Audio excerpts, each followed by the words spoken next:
First, I want you just to imagine for a second that you are a 20-something. You're in Afghanistan. You've lived most of your life under the influence of the United States. Maybe you just started a family. Maybe you're a Christian. But heck, you could be an agnostic or a Muslim that just doesn't side with the Taliban. Or you could be literally the one Jew left in Afghanistan. Just a few weeks ago, you went to sleep holding on to the hope that you and your family may truly be free. Maybe you worked for the Americans because you believe in what they said. You believe in the idea of all men and all women. All people are created as individuals, and they have rights. You had never heard that before. Nobody in your family had ever heard that before. That was a foreign concept until about 20 years ago. Now imagine suddenly the Taliban takes control of your neighborhood. You don't remember them. You were too young when they were in charge. Heck, you might not have even been born. You only know of them because of what others told you, those much older. Gosh, was life really like that? And now these people come in and they're saying all the right things. No revenge. Respect for women. Don't worry if you worked for the Americans. But thank God you still respect your elders and you know better. In a blink of an eye, they have taken your capital. They slammed their boots on their desks of your government buildings, and overnight you went from an ally of freedom to a traitor of the Taliban. The last few nights you've not been able to sleep. You're concerned for your son because your son might be taken by the Taliban and trained as their soldier if they just don't kill you and your family first. You're afraid for your daughter who's doing well in school, but she's not going to be able to go to school soon.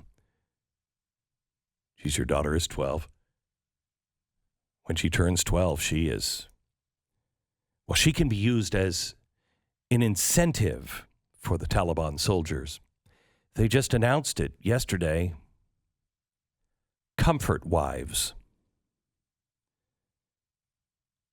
God, is that the way your little girl is going to be? Sold into slavery? To comfort the soldiers?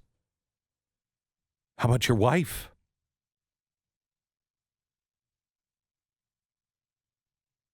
Does the Taliban know you worked for the Americans? Do they know that you believe in some of these things? God forbid, do they know you converted to Christianity? A high offense. Your neighbors know. But they're your friends. I mean, right? They have the same fears. Will they turn you in to save their daughter, their son, their family? Would you turn them in if you were offered the chance? No. No. You hope not, but do you really know? All you know is that your life is on the line. You know your family, your children's lives, their physical and spiritual safety is in grave danger. Why did the Americans leave?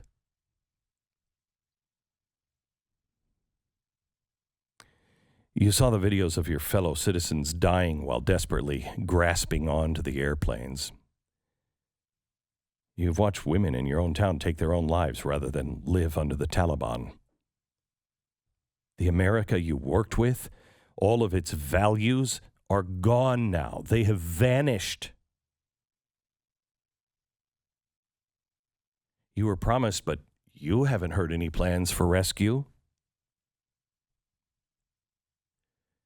You're alone, waiting for the knock on the door.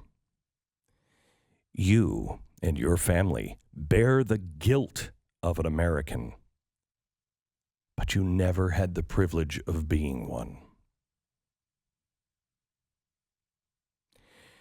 Here at home,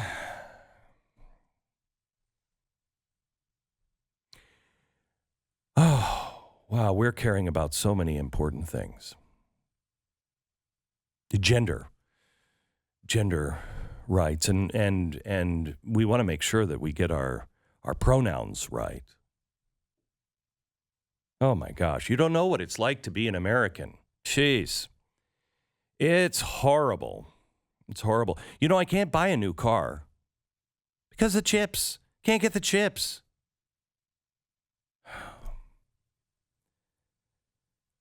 Oh, and those Democrats, and those Republicans.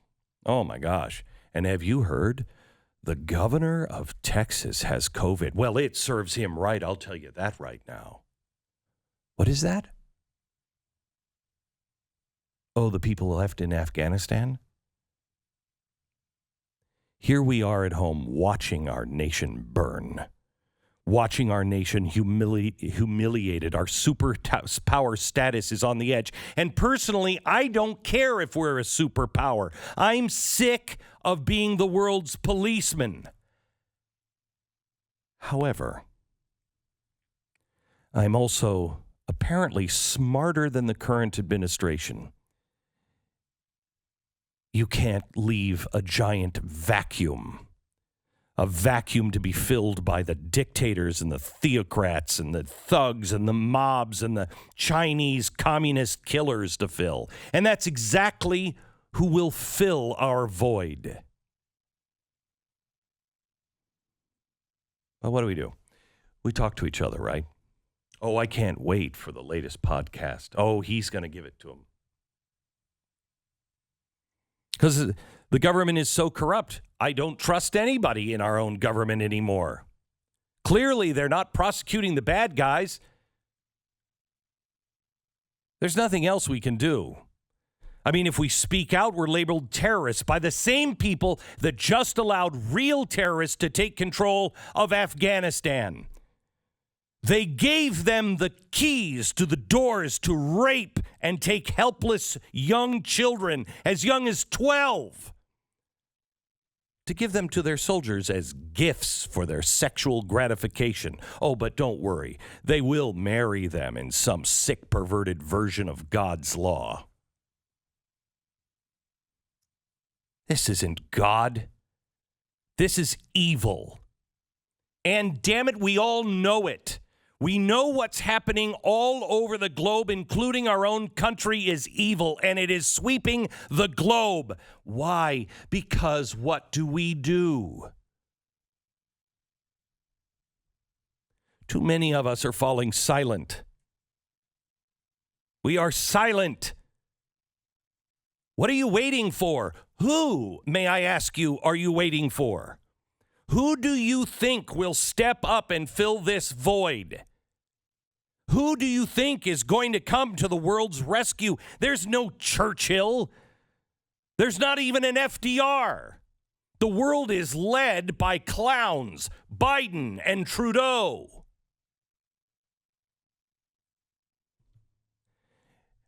Here's the thing I want you to remember.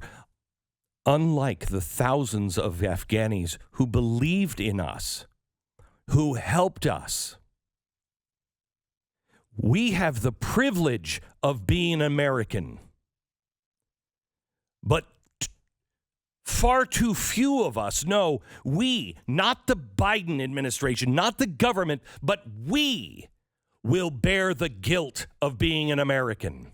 You already are being told you're guilty because you're an American. What more could they add to it? We are the ones that bear the guilt, not the ones in Washington. They'll never bear any guilt. The buck will never actually stop there. It falls on us. So what do we do? Oh, well, we can elect. Elections are coming. What do you do when a government doesn't represent you? When they lie, when they neglect their duties, when they abandon our allies? What do we do? What do you do?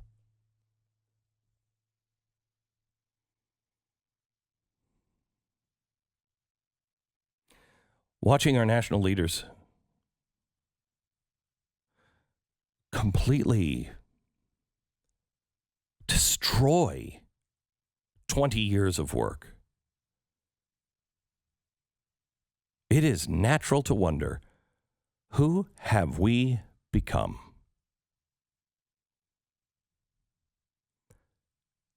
"60 seconds. I'll tell you who we've become and who we must become again."